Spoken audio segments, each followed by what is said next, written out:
Welcome to our LATAMPaper September 25th. Latin America is preparing for the fruit high season. Federal Reserve cut the federal funds rate by 25 base points to 4.00 to 4.25%, citing softer labor conditions and still elevated inflation risks. Chair Powell emphasized there was no broad push for a larger move. The Fed's implementation note set the interest on reserve balances at 4.15%. Transmission has been quick. Major U.S. banks lowered their prime rate to 7.25% from 7.5%, easing dollar funding costs for corporates and households. The U.S. India track thawed. India's chief economic advisor said the U.S. may scrap the 25% penal tariff on India and trim reciprocal tariffs to 10 to 15%, which would materially de-risk bilateral flows.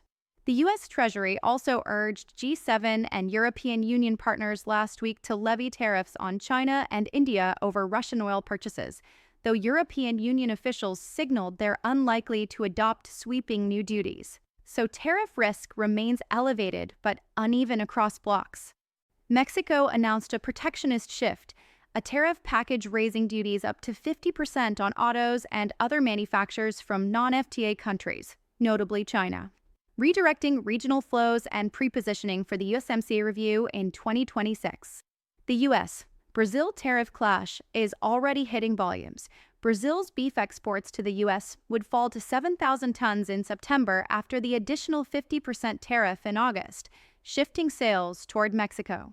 The Fed's rate cut, flowing through to a 7.25% prime rate, is lowering dollar funding costs for LATAM traders and supply chains amid supplier reconfiguration. In infrastructure, the Panama Canal is operating below its 36 transits/day target and accelerating projects to diversify water sources and capacity, keeping the route sensitive to supply shocks. Containerboard, the dynamics are changing on the supply side, but we don't see any change in the market. It's amazing the amount of virgin grades reduced, and we still hear aggressive spot orders in the market.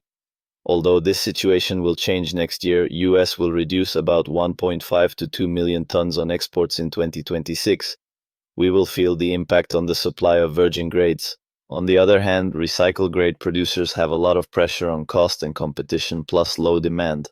Pulp. Barcelona Pulp Week is happening. We will see what's the outcome next week. Although we feel that short fiber touched the floor and the tendency is upward, on long fiber we think that the tendency is on the downside due to low demand.